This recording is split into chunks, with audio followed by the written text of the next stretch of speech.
특검법 개정안을 처리하는 과정에서 민주당 내부의 갈등이 불거졌습니다. 어제 야당과의 합의에 정청래 대표가 당황했다는 반응을 보였고, 김병기 원내대표는 지도부와 긴밀히 소통했다며 사과하라고 했습니다. 이재명 대통령은 내란 진상규명과 뭔가를 맞바꾸는 건 협치가 아니라며 합의 전의 개정안을 지지했습니다.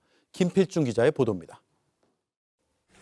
어제 저녁 민주당이 국민의힘과 특검법 개정안에 대한 합의를 발표했습니다. 오래 기다렸습니다. 두 당이 합의를 했습니다. 더불어민주당은 3대 특검법 개정안에 대한 국민의힘의 수정 요구를 수용한다. 정부 조직 개편을 원만하게 처리하기 위해 국민의힘의 협조를 이끌어내려는 양보였다지만 밤사이 민주당 내 여론은 급격하게 악화됐습니다. 일부 의원들과 강성 당원들이 특검 기간 연장 등이 빠진 합의안에 강한 불만을 표출한 겁니다. 민주당은 1차 협의 정도였다며 협상을 되돌렸습니다.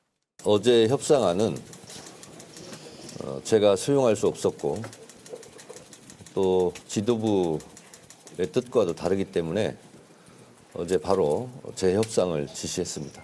정청래 대표는 김병기 원내대표가 독단 협상을 한 거냐는 질문에 말을 아끼면서도 당황했다고 했습니다.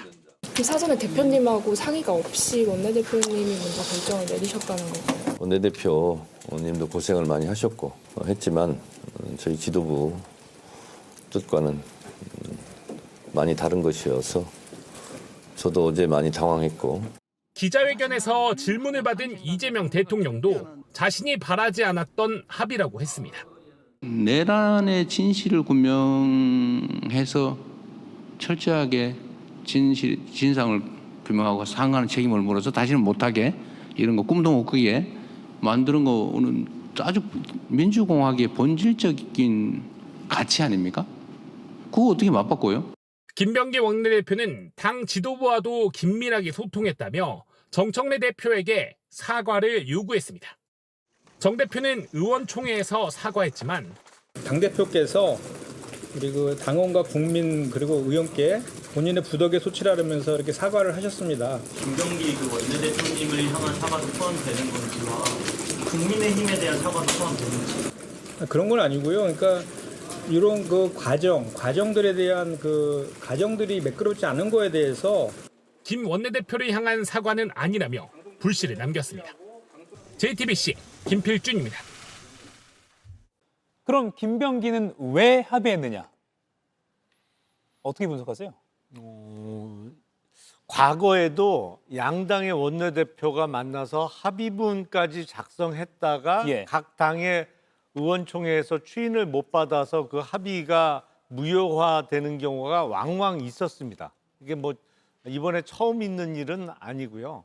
다만 김병기 원내대표는 당 지도부, 그러니까 정청래 대표를 비롯한 지도부와 상의하고 이제 다 알려주고 합의를 했다는 취지로 이야기를 하고 있어서 어떤 말이 맞는지는 좀 살펴봐야 되겠습니다만, 김병기 원내대표는 며칠 전에 대통령실에서 대통령과 여야 대표가 만났잖아요. 그러면서 협치를 강조를 했고, 더군다나 오늘이 이재명 대통령의 취임 100일 기념 기자회견도 있는 날이기 때문에 어떤 협치의 상징적인 결과물로서 어젯밤에 그런 합의를 했던 것이 아닌가 싶은데, 근데 민주당 내 당내 반발이 워낙 거셌습니다. 그래서 오늘 합의는 무효화가 됐고 합의가 아닌 1차적인 협의였다라는 얘기도 했습니다. 근데 김병기 원내대표는 그런 취지로 하지 않았을까? 그러니까 협치의 어떤 1차적인 결과물을 이재명 대통령의 취임 100일 직전에 좀 내놔야 되지 않을까라는 생각이 있었을 거로 저는 추정합니다. 그러니까 선의였다라는 것에는 그게 동의를 하시는 거군요. 그런데 지금 화면에 저희가 보여드린 것처럼 어제 저녁에 합의가 발표되고 민주당 의원들도 일부 의원들이 이렇게 SNS에 비판적인 의견을 쏟아냈습니다. 반대편 상대당 분석도 좀 들어볼게요. 정강지 의원님. 예. 정청래 대표에게 오늘 아침에 기자들이 상의 없이 원내대표가 결정 내렸는 거냐라고 예. 질문하니까 정 대표가 저도 당황했다 이렇게 답변했습니다. 그 원내대표 합의안이 그 의총에서 추인을 못 받거나 혹은 또 대통령실로부터 인정을 못 받아서 파기된 대표적인 사례가 있었습니다. 2022년에 당시 권성동 원내대표가 검찰 수사권 기소 관련해서 원내대표끼리 합의를 했는데 사흘 만에 다시 뒤집은 경우가 있어요. 그때 왜 그랬느냐? 대통령실에서 반대했기 때문에 결국에는 합의안이 뒤집어졌거든요. 예. 지금 사안 놓고 보면 저는 원내대표와 정청래 대표 간에 사실 교감은 있었다고 봅니다. 그래서 원내대표 합의가 이루어졌는데 어젯밤에 그럼 무슨 일이 있었는가, 이 합의안을 뒤집을 만한 무슨 일이 있었는가, 여기에 집중해 봐야 한다고 생각합니다. 저는 강경 지지자들의 목소리가 분명히 작용했고 그 소리를 정청래 대표가 외면할 수 없었기 때문에 그 원내대표를 희생양 삼아서 지금 파기하려고 하는 거 아닌가라는 생각을 할 수밖에 없고, 아까 삼통분립이라는 얘기했잖아요. 이재명 대통령과 정청래 대표 또 김어준 딴지일보 회장이라고 해야 되나요? 이 세 사람이 민주당 권력을 분점하고 있다라는 얘기까지 나온다고 하는데, 혹시 그 강경 지지자들을 대표하는 김어준 씨가 정청래 민주당 대표에게 전화해서 이거 안 된다라고 얘기했던 건 아닌가라는 생각이 들 정도로 저는 정청래 민주당 대표의 이번 지시는 굉장히 무리였다고 봅니다. 예, 그건 어째 추정이신 거예요? 제가 김어준- 추정하는 겁니다. 예, 그런 알겠습니다. 정치적 해석도 가능할 정도로 이거 사실 찾아보기가 어려운 거거든요. 당시 권성동 원내대표가 원내대표 합의안 파기했었던 것은, 그러니까 바꿨었던 것은 대통령실이라는 그때 당시에는 뭐 절대 권력자의 이 의중이 있었던 것이고, 그러니까 이런 의심까지 나올 수 있다는 얘기죠. 네. 홍석준 위원께 마지막으로 요거 들을게요. 이번 이른바 사태라고 제가 이름 붙이겠습니다. 리더십의 타격, 정청래 대표와 김병기 원내대표 누가 더 타격을 받았을까요? 저는 일단 겉으로 드러난 건 김병기 원내대표가 굉장히 타격을 많이 받았죠. 왜냐하면 원내대표라는 자리는 당의 2인자이기다.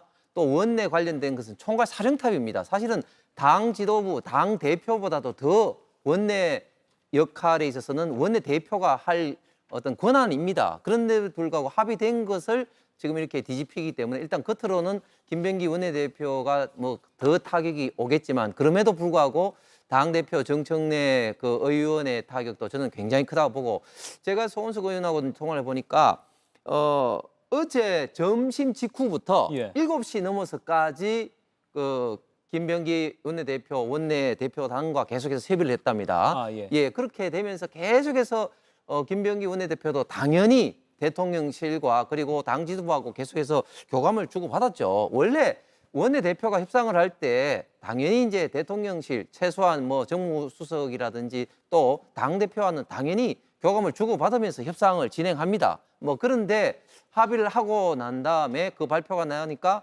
결국은 이제 강성 민주당 지지층에서 반발을 하니까 이것을 이제 정청래 대표가 이제 뒤집었고, 그리고 뒤집으면서도 나는 뭐 몰랐다는 식으로 나오고, 특히 오늘 그 대통령께서도 이재명 대통령도 기자회견하면서 나는 몰랐어 이렇게 이야기하는데, 저는 뭐 그것은 좀 좀 거짓말인 것 같고, 어쨌든 이번에 정청래 대표가 이걸 좀 뒤집음으로써 저는 어떻게 보면 좀 이재명 대통령한테도 굉장히 좀 심각한 타격이 갈 수밖에 없다. 왜?